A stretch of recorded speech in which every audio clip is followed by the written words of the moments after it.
Հաղորդման գործընկեր Արքայաձոր ռեստորան։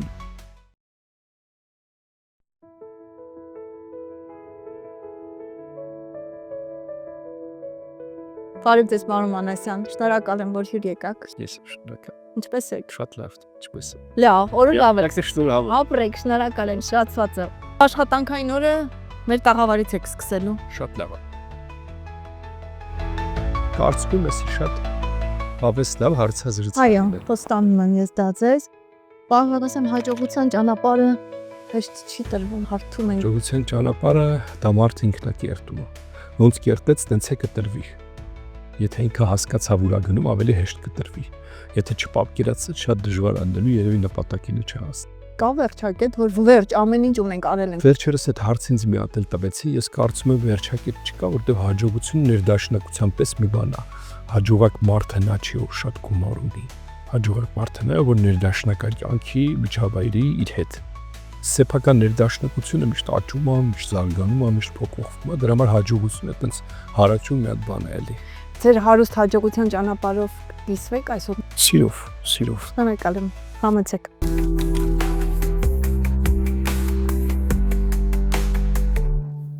Փոքր մարդիկ շատ բան են պահանջում ուրիշներից, իսկ իմաստուններն իրենցից։ Ահա այսպես, նոր պահանջներ դնելով ու դրանք հաղթահարելով դեռ երիտասարդ տարիքից Մանասյան Գրուպ բիզնես կրթական խորհրդատվական կենտրոնի հիմնադիր Հայկ Մանասյանը հարթում է իր ճանապարհը, հաջողության ճանապարհը։ Պարոն Մանասյան, դուք այսօր շատ ճանաչված ու սիրված բիզնես տրեյներ, փորձագետ, այդ ինձ թվում է հեշտ չի տրվում։ Այսօր մեծ սիրով դուք դա վայելում եք ու շատ համեստորեն, բայց դրա հետևում տարիների անխոնջ աշխատանք, անքուն գիշերներ կան թաքնված։ Ավելին, ես կասեի այդքան աշխատանք չի, ինչքան ապրումներ եւ մտածմունքներ, որովհետեւ աշխատանքը երբ որ հիմնված չի տեսլականի, նպատակների, էմոցիայի վրա, ինքը դառնում է տանջանք, բայց երբ որ ինքը հիմնված է հենց այդ տեսլականի, առաքելության, շատ մեծ էմոցիայի, ուժեղ էմոցիայի վրա, ինքը դառնում է հաճույք։ Երբ որ ինձ ասում են աշխատանք, ես իմ գործի մեջ շատ ներգրավված եմ, շատ եմ աշխատում, ես իրեն աշխատանք էլ չեմ նայում, ես նայում եմ իրեն ճանապարհորդության պես մի բան, որ եթե ինչ-որ մի նպատակի համար մի տեղ ես ճանապարհորդում, ինչ-որ ճանապարհ ես չէ անցնում, այդ ճանապարհն անցնում ես հաճույքով, որովհետև գիտես վերջնակետը կամ այն որտեղ որ հասնում ես, դա քո սպասված ցանկալի կետն էր, այդ ճանապարհն արդեն վերածվում է հաճույքի, հիացմունքի երբեմն, ինչեր ես տեսնում այդ ճանապարհին, ծաղիկներ, բնություն, չէ, կենդանիներ, իմ դեպքում մարդիկ, լավ մարդիկ, տարբեր իրավիճակներ, դրա համար աշխատանքը վերածվում է հաճելի process-ի։ Ցանկացած աշխատանքում ստեղծագործական մոտեցումը պարտադիր է մեզ չկորցնելու համար ու առաջ Ցանկացածում կարծում եմ պարտադիր չէ, աշխատանք կա, որ մարդուց պահանջում է պարզապես իր ձեռքերը, որ ինքը ֆիզիկական աշխատանք անի, այդտեղ կարա ստեղծագործական չլինի, բայց եթե բերում ենք միտքը նկատի ունեմ ստեղծագործ միտք պետք կա, այո, միտք պետք կա, որտեղ ամեն ինչ մտքից է սկսվում։ Եթե դու մտքով չես աշխատում, նշանակում է դու որևէ բան չես ստեղծում, դու չես էլ հասկանում ուր ես գնում։ Միտքը ամեն տեղ է կարևոր, կարծում եմ միտքը հենց այդ հիմքն է, ամեն ինչ անելու հիմքն է։ Բիզնեսի մեջ, որը որ ես հայերենով շատ միշտ ավելի ճիշտ բառն եմ օգտագործում, գործարարության մեջ։ Արարել բառն է դրվել։ Այո։ Գործարարը դա ինչ-որ բան արարողն է։ Եթե գործարարը բիզնեսի մարդը իր աշխատանքի վերաբերում է որպես արարչագործություն, արարել, ստեղծել, ուրեմն ստեղծագործելը պարտադիր է արդեն։ Իսկ ստեղծագործելը բնականաբար մտքից է գալիս, եթե դու չունես իդեա, եթե դու չես պատկերացնում, ամեն ինչ պետք է ստեղծես մտքում, ես միշտ ասում եմ, սկսիր պատկերացնելով ավարտը։ Եթե դու ավարտը չես պատկերացնում, այսինքն քո մտքի մեջ չես ձևավորել, դու այդ ճանապարհը չես կարող անցնես։ Չես էլ կարող հասնես այնտեղ, որտեղ պետք է հասնեիր։ Ամեն ինչ երազանքից է սկսվում։ Արել այդպես ասել։ Ես իմ անընդհատ հետ եմ նայում, տեսնում եմ, որ մանկության շատ երազանքներ կա, որ պահպանվել են մեջ, այն ժամանակ ձևակերպված չի եղել այդպես երազանք։ Մի քանի երազանքներ իրականացրեցի, ձևակերպված է եղել ավելի շատ ցանկություն, ավելի շատ երազին մոտ մի բան, որը մտածել ես չես հասնի, բայց ուզում ես, բայց դա ցանկություն է, կամեցում է։ Ու հիմա ես տեսնում եմ, ես ինչեր որ անում եմ, հետ եմ գնում մանկություն, տեսնում եմ, որ դա շերտերի մեջ եղել է։ Շերտերի մեջ եղել է միշտ այդ ամեն ինչը ենթագիտակցության մակարդակում, արդեն գիտակցական կյանքում փորձում ես այդ ամեն ինչը իրականացնես։ Բայց թե չունես երազանք, ոչ մի բանի չես հասնի։ Ապացուցված մի բան է, որ եթե մարդ ուզում է մեծ արդյունքների հասնի, այդ արդյունքների մեջ պետք է մանկության երազանքներ լինեն, որտեղ դրանք ամենաուժեղն են, դրանք ամենաերկարն են պահպանվել եւ ամենաուժեղն են։ Այնքան հենց դրայվ է տալիս, որ ոչ մի դրա առաջ չի կանգնի։ Եթե այդ երազանքները մանկությունից չեն եկել, հասուն մեծ տարիքում ես դրել, դրանք արդեն երազանքներ չեն։ Դրանք պլաններ, նպատակներ, ինչ որ բաներ են։ Բայց երազանքը ուրիշ բան է։ Այո, ի վերջո ամենամեծ երազանքները, ամենաուժեղ երազանքները միշտ կատարվում են, որովհետև եթե մի բան շատ ես ուզում, ողջ տիեզերքն է նպաստում, որ դրանք իրականություն դառնան։ Պարոն Մանասյան, աշխատանքային գործունեության ճանապարհի հիմնաքարը բավականին երիտասարդ տարիքում դրվեց։ Այո, եթե ֆորմալ վերցնենք, ֆորմալ արդեն որպես ինստիտուցիոնալ աշխատել եմ, իմ առաջին աշխատանքային փորձը սկսել է Կենտրոնական բանկից 98 թվականին, այդ ժամանակ 24 տարեկան էի, բայց իրական աշխատանքի մեջ ես շատ վաղուց եմ եղել, երբ որ երկիրը փոխվեց, այդ փոփոխությունները եղա, ես արդեն բիզնես էի անում, առևտրի մեջ էի, առքուվաճառք, տարբեր այդպիսի բաներ էի անում, սեղանիկներ ունեի, խանութ ունեի եւ այլ, այդ ինչ որ այդ ժամանակ Ակտուալ։ պոպուլյարն ու տարածվածն էր եւ պետք էր աշխատել, շատ վաղուց կարելի ասել 17 տարեկանից արդեն եղել եմ այդ շարժի մեջ։ Կարծում եմ այն ժամանակվա համար վաղուց էր։ Հիմա ավելի լավ երիտասարդություն է գալի, իրանք 15-16-ից ռեալ աշխատանքների մեջ են, մտնում են, փորձ են ձեռք բերում, դա շատ ճիշտ է։ Պարոն Մանասյան գրուպը ստեղծման օրվանից մեծ նպատակ ու գաղափար էր իր առջև դրել։ Գաղափարը եկավ շատ մի հետաքրքիր իրավիճակից, ընդհանրապես խորհրդատվական ընկերություն հիմնելու։ Ես քանի որ շատ տարբեր ոլորտներում հարուստ աշխատանքային փորձ էի տակել, մոտ 12-13 տարի աշխատելու մեծ փորձ էի կուտակել, ավելի շատ դեռ, երբ որ հիմնեցի արդեն իմ ինստիտուցիոնալ փորձը մոտավորապես 17 տարվա էր։ Տարբեր ընկերություններում, տարբեր պաշտոնների, տարբեր ոլորտներ, ինդուստրիաներ, ես միշտ մի բան էի տեսնում, որ ամեն տեղ աշխատելուց իմ կարողությունների 30-ից մինչև 50%-ներ օգտագործվում։ Այսինքն X ընկերությունում իրենց անհրաժեշտ էր, ենթադրենք իմ օրինակ եմ ասում, ֆինանսական, վերլուծական այդ գիտելիքները այդ մասով է ամենաշատը ներդրվում։ Մեկ այլ ընկերությունում իմ կառավարչական վերահսկողական ունակությունները, մեկ այլ տեղ իմ ամերիկյան կրթության լեզվական փորձը բանակցելու, հասկանում եմ, որ ամեն տեղ ինչ-որ մի բան ավելի շատ պետք, մնացած բաները պետք չի։ Ու ես ինչ-որ մի պահի հասկացա, որ ես իմ կյանքի ռեալիզացիայի մեջ ռեալիզացվում եմ 30-ից 50%-ով։ Մնացած 50%-ը մնում է դուրս։ Երկար մտածեցի ոնց անեմ, արդեն այդ ժամանակ իմ առաքելության ձևավորումն էր, ես ինչ եմ ուզում կյանքում ինչի հասնեմ եւ ինչ ձևավորեմ, հասկացա, որ ես մաքսիմում եմ ուզում ինձ ռեալիզացնեմ եւ այդ դրանից են այն կողմ, այսինքն ավելի լայնացնեմ սպեկտրը, հասկացա, որ այդպեսով ես չեմ կարող ամեն ընկերություն շոու բան, մտածեցի ինչ անեմ, որ ես ֆուլ ռեալիզացնեմ, հասկացա, ես պետք է ստեղծեմ մի կառույց, որտեղ ես կկարողանամ գիտելիքները 100%-ով ներդնեմ եւ այդ ամբողջ կուտակածը սկսեմ դարձնեմ արժեքը դարձնեմ պրոդուկտը դարձնեմ վաճառքի ենթակա ինչ-որ ծառայություն եւ կարողանամ հանեմ բիզնես հանրությանը։ Եվ այդտեղից եկավ բիզնես խորհրդատվական ընկերություն հիմնելու գաղափարը, որտեղ ամեն ինչ ամեն ուղղությամբ կարող ես տանել առաջ, եթե դրա կարիք կա, եթե դու լավ ես դա անում, հաստատ լեքը վերցրել։ Այդտեղից էլ եկավ խորհրդատվական ընկերություն հիմնելու գաղափարը ու այդպես էլ սկսեցի։ Այո, եւ Մանասյան խորհրդատվական ընկերությունը եղավ առաջին օգնությունը գործարարներին, բիզնես ընկերություններին։ Այո, երբ որ ես հիմնեցի, իր անունը ուրիշ էր, կոչվում էր IBS Consulting Group, երկար մենք այդ անվան շուրջ մտածում էինք, Innovative Business Solutions, ինովացիոն բիզնես լուծումներ, այդպես հապավում IBS Consulting Group, մի քանի տարի այդ բրենդի տակ էինք աշխատում, հանրությունը բիզնեսը գիտեր, ես ընկերությունը հիմնել եմ ուրեմն դժվարի պիրուդում, ուրեմն ֆինանսական ճգնաժամի 2010 թվականին, երբ որ համաշխարհային ճգնաժամ էր, իսկ գործընկերներս ասում են, այս ճգնաժամը ինչ խորհրդատվություն, ես ասացի, որ հիմա է հենց խորհրդատվությունը պետք, հիմնեցի եւ առաջին պատվիրատուները եղել են շատ հարգելի, պատվելի գործարարներ Հայաստանում շատ անհանած, դեռևս չեմ ուզում անունները շոշափեմ, ինչ-որ մի առիթով դրա մասին կխոսեմ, շատ հարգելի պատվելի մարդիկ են եղել, կայացած բիզնեսներ, իրենք վստահեցին ինձ, ծառայություններ մատուցեցին, հետո շղթայաբար գնաց, երկրորդ պատվիրատուն պարզվեց այդ հայտնի գործարարի մանկության ընկերն է, պատահական դա պարզվեց ու այդ դրական ազդակները, որ ինքը ստացել էր, իրեն ավելի մեծ բան տվեց, վստահություն, որ արժի աշխատել, իրեն հետ սկսեցինք աշխատել էլի մեծ ընկերություն, հա, երրորդը պարզվեց, որ ասեմ կարող է զարմանալի թվա, որ այդ եռյակը մանկության ընկերներ են, եթե իրենք լսում են ինձ կիմանան ում մասին եմ խոսում, ու այդպես շղթայով գնաց, արդեն վստահության վրա հիմնվեց ամեն ինչ, եւ IBS-ով մենք աշխատեցինք եւ մի օր փորձեցի անվան հետ կապված եմ ուզում ներկայացնեմ, փորձեցի մի հատ հարցախույզ անցկացնեմ գործընկերների մեջ, հասկանալու համար մեր բացած ծառայությունների օգտակարությունը, արժեքը եւ ինչ իրենք կուզենային հավելյալ մեզանից ստանային, ու անձամբ ես մեծ հարցաթերթի կազմեցինք, անձամբ էի գնում մարդկանց մոտ, հանդիպում իրենց գործընկերների եւ անձամբ էի հարցազրույցը փորձում վարել, որ ես իրական պատկերը ստանայի, շատ հետաքրքիր մի բան կար։ Մեր մասնագետները հարցաշարի վերջում երկու հարց էին գրել։ Երբ որ ձեզ ասում են IBS Consulting Group, առաջինը ի՞նչ է գալի ձեր մտքում։ Մենք ուզում ենք բրենդինգ կալման, ուրեմն այսպես ասած բրենդինգ կալման հարցում անենք perception-ի։ Ես այդ հարցը բոլորին տալիս եմ, ասում եմ լավ, վերջում երկու հարց ունեմ էլի ձեզ տալու, որ ասում են IBS Consulting Group, առաջինը ձեր մտքին ի՞նչ է գալիս։ Գիտեք ինչ էին ասում գործընկերները։ Ասում են առաջինը դու ես գալիս։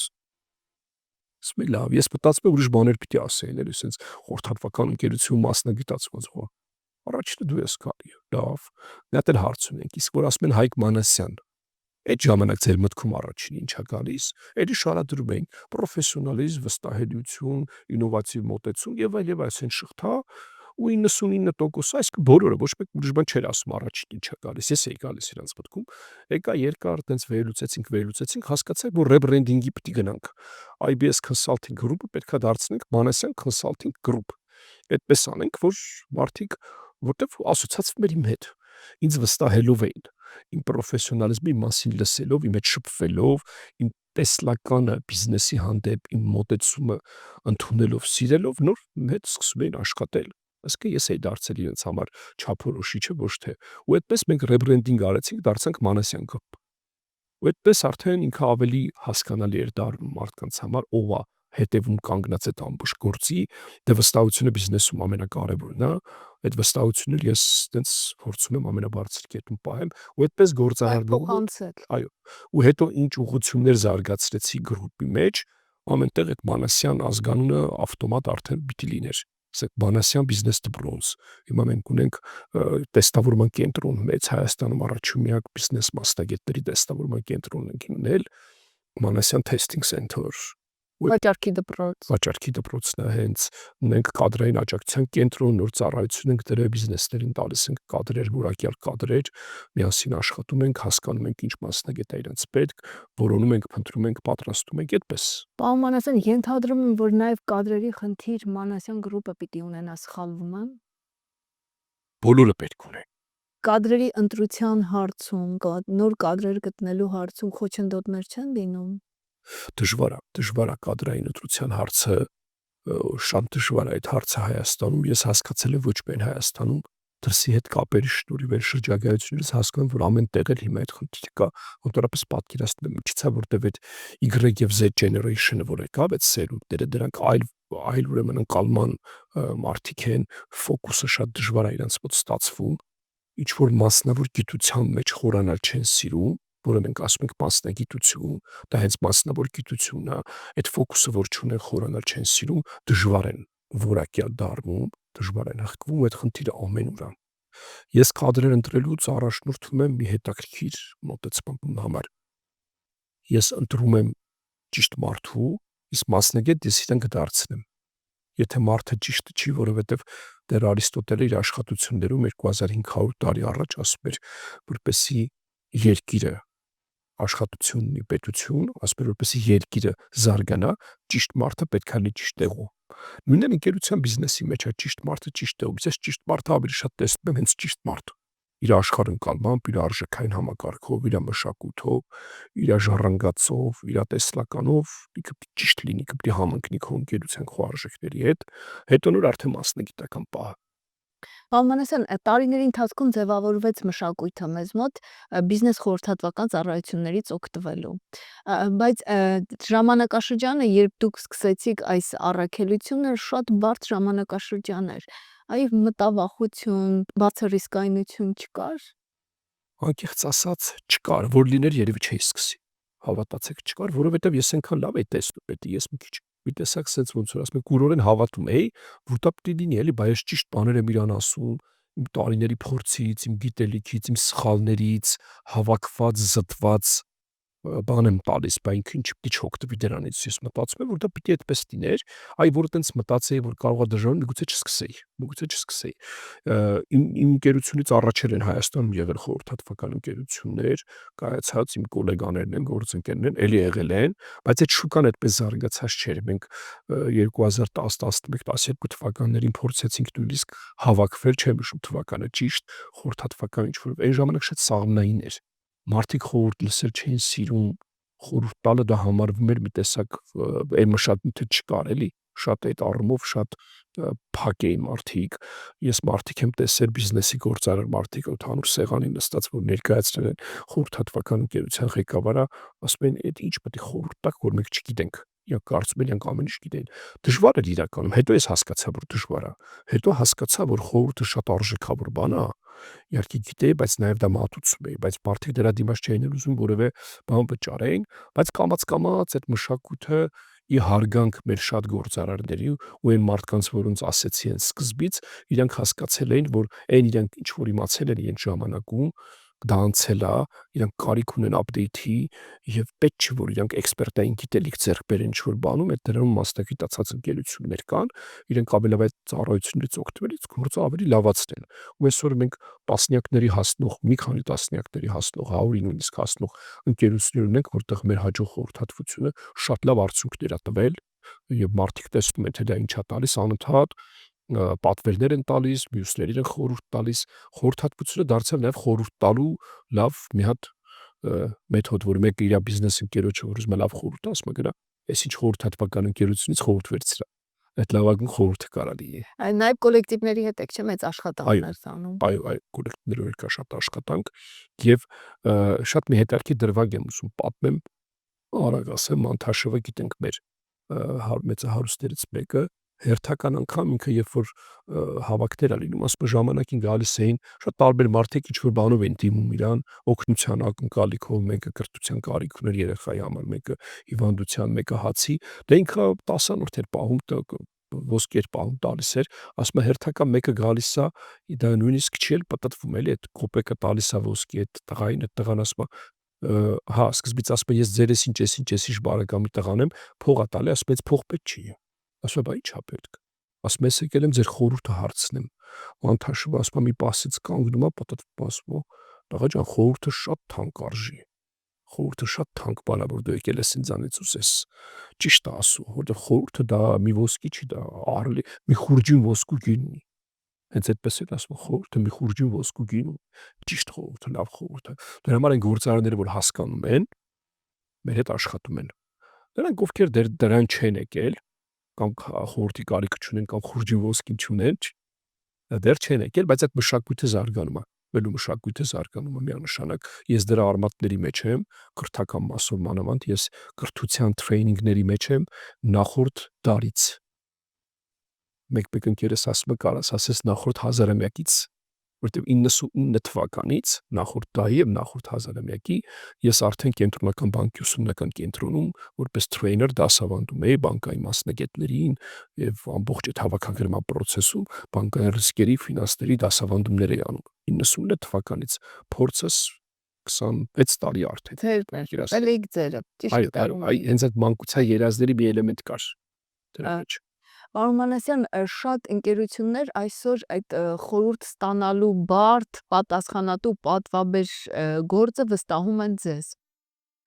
Դուք դա սիրով եք իհարկե իրականացնում, բայց ես գիտեմ, որ դուք էլ անգամ այս պահը, մինչ այս պահը այդ կրթվելու գործին եք դեպված։ Դե դա անխուսափելի է։ Այդ վստահելը շատ պատասխանատու բան է։ Տեսեք, ասում եք վստահում են, ոչ թե պատվիրակում են, այլ վստահում են։ Իրանք իզնես ծառայություն չեն գնում, իրանք վստահում են իրանց բիզնեսի ընկերության հետագան։ Հենց այդպես էլ իմ հետ խոսում են։ Ասում են Մանասյան ջան, մենք վստահում ենք մի բան արա, որ մեր ուզածը իրենք չգիտեն, ես ինչ պիտի անեմ, ոնց պիտի անեմ։ Բայց այդ վստահությունը շատ պատասխանատու է։ Բնականաբար ես պիտի կրթվեմ ու անդադար իմ կրթվելու process-ը ես չգիտեմ, որևէ պահ կանգ չի առնում, հաստատ ու ես կրթվում եմ ոչ միայն ինքնակրթվելու տարբերակով, հիմա ասենք հարուստ ռեսուրսների գրականության, ես կրթվում եմ այսօր աշխարհի ոլորտի գուրուների մոտ, Լավագույնի Ֆիլիպ Կոտլերի մոտ եմ կրթվում, Բրայան Թրեյսի մոտ, Սեթ Գոդինի մոտ ու շատ շատերի այդ անունները հասկացող մարդկանց արդեն ասում են ինչի մասին է խոսքը, անհատական կաբինետներով աշխատում եմ, շարունակում եմ, սերտիֆիկացվում եմ անդադար, որովհետև այդ վստահությունը պետք է պահել, որովհետև բիզնեսում մի բան կա, ամենակարևոր բանը, որ դու պետք է դա միշտ ունենաս, վստահելություն։ Վստահությունը կորա մնացած ոչ քո գիտելիքը, ոչ քո փորձը, ոչ պետք չի, պետք է քեզ վստահեն։ Ու դա շատ խորը ֆունդամենտալ կապված է մարդու արժեքների հետ։ Եթե ինքը իր արժեքներով ազնիվ մարդ է, ինքը չի կարող խաբի դիմացինին, ինքը այդ արժեքները չի կրում խաբելու, ինչ-որ մի բան մի տեղից փախցնելու, ինքը ուրիշ տարբերակ չունի, որ պետք է ամեն ինչ անի, որ իրան վստահեն, իսկ ամեն ինչ անի վստահելը դա պրոֆեսիոնալ ազնիվ աշխատանքն է, ուրիշ տարբերակ չկա։ Այդ արժեքային համակարգից է գալու նաև։ դուք հիմա հաջողության բանաձևը ձևակերպեցի։ Առաջ ավելի պերֆեկցիոնիստ էի, հետո մի քիչ պերֆեկցիոնիզմս մի քիչ թուլացրեցի, հիմա պահանջկոտ եմ, բայց պահանջկոտ չեմ պահանջելու առումով, այլ տեսնում եմ ես գործի որակի թերություններ ու ամեն ինչ փորձում եմ լավացնեմ։ Եվ մի կարևոր բան եմ հասկացել, որ միշտ չի որ պետք է կատարյալի հետևից գնաս, երբեմն կատարյալը խանգարում է այն լավը ստեղծելու։ Ես երբ որ մի լավ բան արդեն ստանում եմ, այդ լավ բանը հանում եմ շուկա։ Հետո նոր սկսում եմ կատարելագործել։ Շատ կարևոր խորհուրդ եմ ուզում տամ մարդկանց անընդհատ կատարելության, որ գնաք, երբեք չեք կարողանա այդ ձեր մեջ եղածը հանեք, հասցնեք։ Միշտ ուզելու եք կատարելագործեք։ Առաջ ես այդպես է, բայց հասկանում եմ ժամանակը գնում է, դրա կարիք կա։ Դու պետք է կարողանաս դա մատուցես, դրանից օգտվել, հետո ավելի լավացնես, հետո ավելի։ Նոր հաղթանակներ գրանցես։ Նույնիսկ հաղթանակներ էլ չէ։ Մի հետաքրքիր միտք կա, ես ժամանակի շատ էի հետաքրքրված փիլիսոփայությամբ, իմ ամենասիրելի պաշտելի փիլիսոփաներից մեկը Նիցշեն էր, հիմա էլ ինքը Նիցշե մի հետաքրքիր բան է ասում, մարդու իմաստը, կյանքի իմաստը, դա մարդուց գերմարդ դառնալն է։ Այսինքն կատարելագործվել հասնել գերմարդու աստիճանի, չէ, ասում է քո ամբողջ ճանապարհը պետք է մի արձակած նետ լինի մարդուց գերմարդուն հասնելու։ Հիմա դրան հաղթանակ կասենք, թե կատարելագործվել կասենք, թե ինչ, բայց այդ ճանապարհը պիտի անցնես, չես կարող տեղում մնաս։ Դու եթե ուզում ես անընդհատ լավանաս, դու գնում ես առաջ։ Հաղթանակ ես չեմ էլ մտածում ում պիտի հաղթեմ, ամենաշատի ես իմ երեկվան պիտի հաղթեմ։ Ես ինձ երեկվային տեսակին պիտի, նույնիսկ պայքարը պիտի չլինի, որ հաղթեմ։ Ես այդ պայքար, մրցակցություն, ընդհանրապես իմ մեջ այդ հասկացողությունը գոյություն չունի, որովհետև դա դեստրուկտիվ է։ Ես մրցակցության մեջ չեմ էլ մտնում, նույնիսկ իմ հետ չեմ մտնում։ Ես գիծը բռնել եմ, գիտեմ ուր եմ գնում եմ այդտեղ։ Ավտոմատ ստացվում է։ Պարոն Մանասյան, Մանասյան գրուպը մի փոքրիկ խորհրդատվական ընկերությունից, ճյուղից սկսեց իր գործունեությունը։ Այսօր այն բավականին ընդլայնվել է։ Ես վստահ եմ, որ վաղվա տեսլականն էլ ձեզ համար շատ հստակ է ու շատ ավելի ընդլայնված։ Այո, տեսեք, որ ասեցի, ես փորձեցի խորհրդատվական ընկերություն,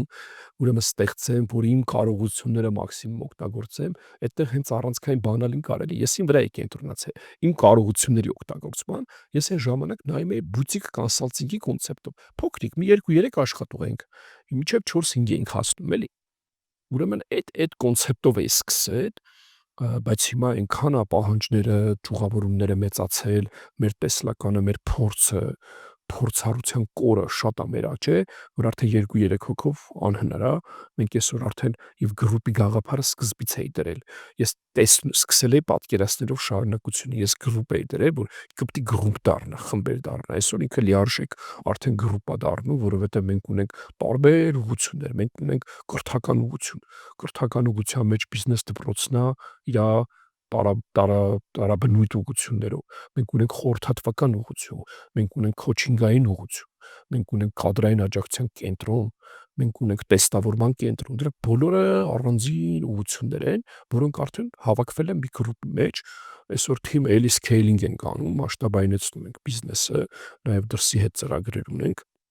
սքեյլինգ ենք անում եւ ինքը լիարժեք արդեն գրուպի կոնցեպտի մեջ է, ցիկլը փակում ենք, մեր լոգոն էլ է այդ ասում։ Մի հատ կետից սկսում ենք, ամբողջ ցիկլը փակում, գալի ավարտում ենք, այսինքն բիզնեսը եթե մեր հետ ինչ-որ մի խնդրով ուզում է սկսի, մեր ծառայությունների, մեր ամբողջական գիտելիքի ամբողջականության շնորհիվ լրիվ կարա փակի։ սկսած գաղափարից, հետո դրա ներդրումից, հետո կադրերի վերապատրաստումից, սեփականատիրոջ անհատական քոչինգից, ամեն ինչը լիարժեք տալիս այդ բիզնեսին, որպես ինքը այստեղ այնտեղ չգնա եւ դա մեծ կորուստ է, որ ինքը մի ծառայությունից մի բան է վերցնում, մի ընկերությունից մի բան, երրորդից մի բան, ինքը դրանով շատ բան կարա գործնի։ Դրա համար այդ ամբողջ ցիկլը փակում է։ Այսինքն գործատուները պիտի հասկանան, որ հաջողության բանալին ձեզ մոտ է։ Այո, Շատ առումներով, այո, շատ առումներով։ մեր մոտ է։ Մենք կրում ենք դա մեր մեջ մեր փորձով։ Պարոն Մանասյան, ես մի բան եմ նկատել, ձեր աշխատելավոճը, ձեր տեսակը, ձեր ձեռագիրը տարբերվում է շատ։ Այո, էդ էլ է գալիս, կարծում եմ խառնվածքից է գալի, էլի որ ասում եմ մանկություն պատահական չեմ ասում, նախ ես շատ վառ ու պայծառ մանկություն եմ ունեցել, շատ հարուստ բոլոր առումներով, ես կյանքի փորձառության ամենահարուստ պերիոդը իմ մոտ եղել է մանկությունը, բնության հետ փորձառության, մարդկանց հետ շփումների, ինձնից տարիքում եղբայրներն ինձանից մեծ էին, միշտ իրենց ընկերների հետ էի շփվում, մեր բակը շատ հարուստ բնություններ, միշտ գեղեցկություն էի տեսնում, թիթեռներ, ծաղիկներ, շատ հարուստ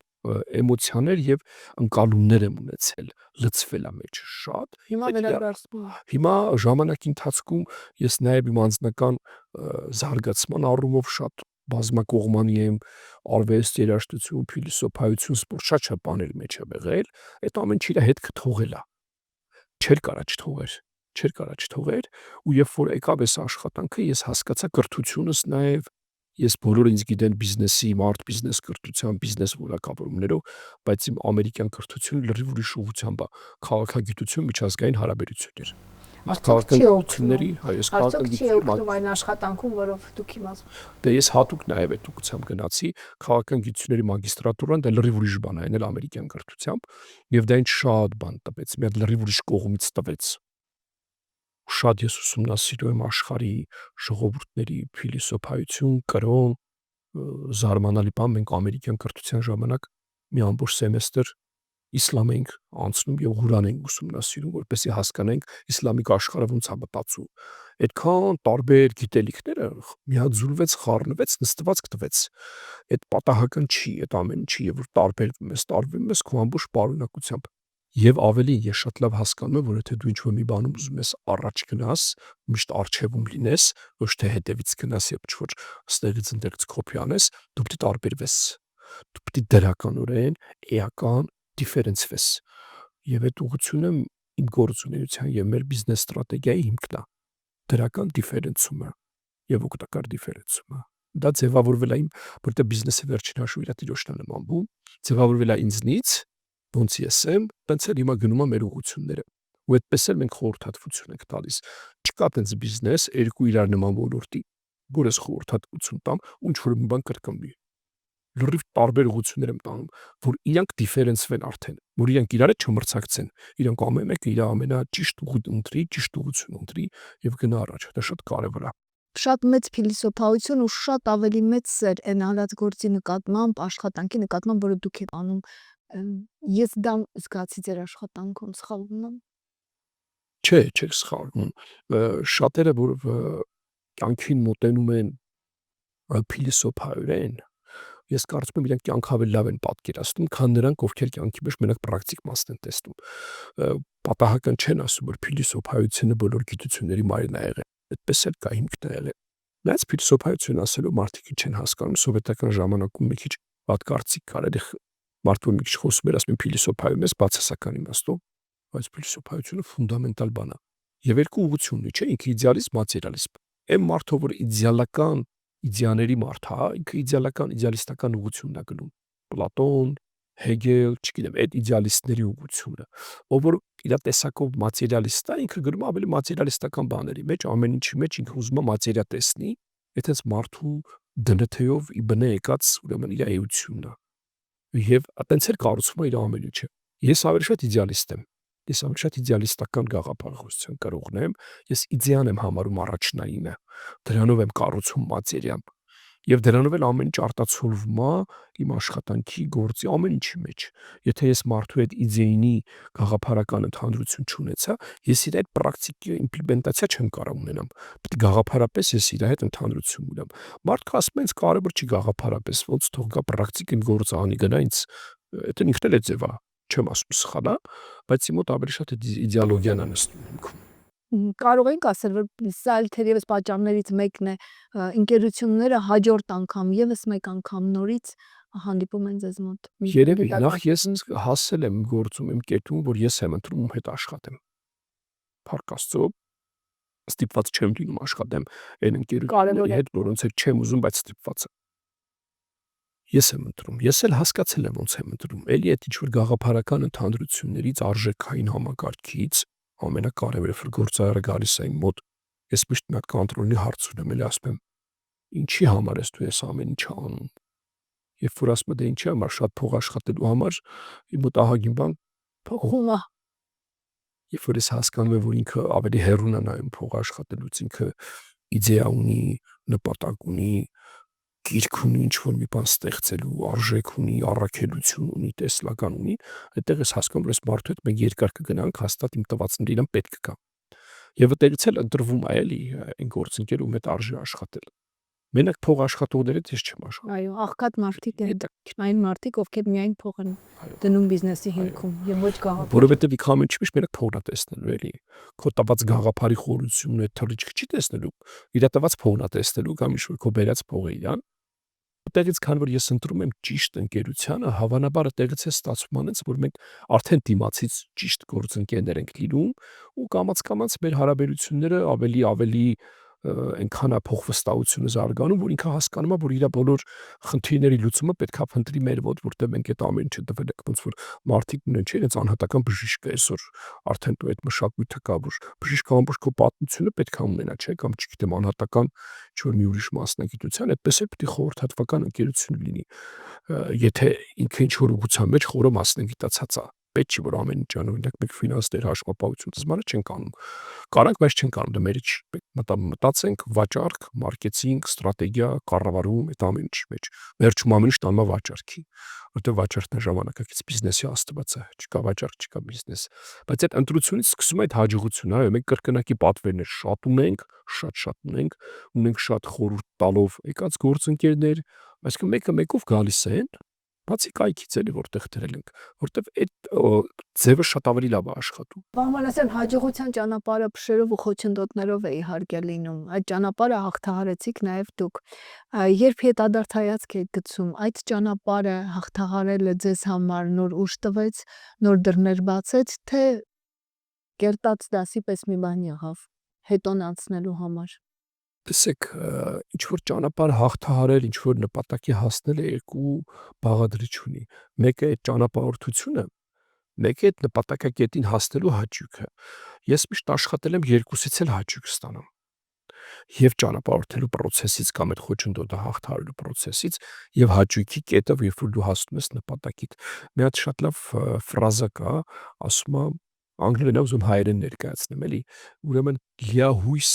հույսերով ու հավատով պարփակված ճանապարհորդությունն ավելի հաճելի է, քան վերջնակետին հասնելը։ Որ դու գնում ես, բան, հեսա պետք է հասնենք, ստեսա։ Այդ ճանապարհը եթե լավ է լինում, դա ավելի հաճելի է, քան վերջնակետին հասնելը, որտեղ այդ երկար է ու պետք է հաճելի անցնես այդ ճանապարհը։ Եվ ճանապարհորդության մեջ туриզմում դա կարևոր էլեմենտ է։ Այդ ճանապարհը, որ պետք է ավտոբուսով գնան, մի հատ եկեղեցի վանք տենան, միշտ աշխատում են այդ ճանապարհը այնքան հաճելի դարձնեն, որ այդ վանքը տեսնելու հետ զուգահեռ այդ ամբողջը հիշվի։ Հիմա իմ մոտ այդ ճանապարհ անցնելը միշտ աշխատել եմ դժվարությունները վերածել հաճույքի, ինչ հաճույքի։ Մի նոր բան սովորեցինք։ Ես ինչ բանը չգիտենք, արդեն իմացանք։ Հիմա հաջորդ անգամ ավելի հեշտ կլինի մեզ։ Այս մի բանը հավելյալ գործիք է, որ կարանք ու դրանով ես սկսում եմ լցնել իրան դարձնել ավելի լավը։ Տառապակ չեմ դարձնում, էլի։ Իսկ վերջնակետին հասնելու հաճույքն էլ դե լրիվ ուրիշ բան է, դու արդեն իմ մոտ դա ոչ թե փառասիրության կամ փառավորվելու պես բան է լինում, այլ իմ մոտ դա լինում է, որ ես հասկանում եմ, որ եթե ես սա արեցի, ուրեմն էլի բան կարամ անեմ, այսինքն ավելի շատ բան է տալիս, երբ որ ես 2 տարի առաջ բարձրացա կանգնեցի Արարատ լեռան գագաթին, իմ համար դա շատ սիմվոլիկ մեծ նշանակություն ուներ, ոչ միայն այդ ճանապարհը, որ ես անցա հասա դրան, այլ որ ես այդ կարճ ժամանակում այդ ամեն ինչը կարողացա անեմ ու հասա դրան, դա ինձ տվեց եւս մի վստահություն, որ ես գործնական ու անձնական կյանքում դեռևս էլի շատ բաներ կարամ անեմ, որովհետեւ ներքին դրայվս ամեն ինչս ոնց որ պատրաստ է այդպիսի բաներ անելուն։ Միշտ այդ տեսակետից եմ նա։ Բաղմանասյան ես շնորհակալ եմ հարցազրույցի համար, որը նաև խորհրդատվության նման մի բան դարձավ։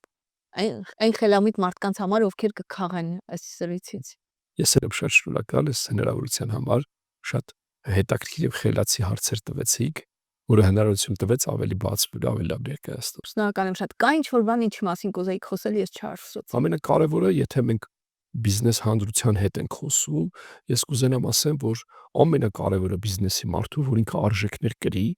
որովհետև այն արժեքները, որ ինքը կրում է իր մեջ, այդ արժեքները ժամանակի ընթացքում դառնում են իր ամենա շատ մտածվող մտքերը, ինքը այդ արժեքների շուրջ սկսելու է մտածել։ Այդ մտքերը ժամանակի ընթացքում ինքը սկսել է կիսվել իր շրջապատի մարդկանց հետ։ Այդ որ կիսվեց մարդկանց հետ, օրից մի օր ինքը այդ մտքերից մեկով մի բան նախաձեռնելու է, որ նախաձեռնեց հաջող ստացվեց, ինքը դա կրկնելու է եւ այդ նախաձեռնությունը դառել է ճակատագիր։ Ամեն ինչ գալիս է ձեր արժեքներից, ձեր մտքերից ինչ եք կրում։ Եթե ազնվություն եք կրում, ազգասիրություն եք կրում, արժեքի վրա հիմնված գործ եք կրում, վերջն էլ է այդպես լինելու։ Այս իմ խոսքերը չես Մահատմա Գանդհիի խոսքերն է, բայց ուզում եմ որ այդ գաղափարով գնաք։ Այդ գաղափարով գնաք, արժեք կրեք, ամեն ինչ շատ ավելի լավ կլինի։ Հաղորդման գործընկեր Արքայաձոր ռեստորան։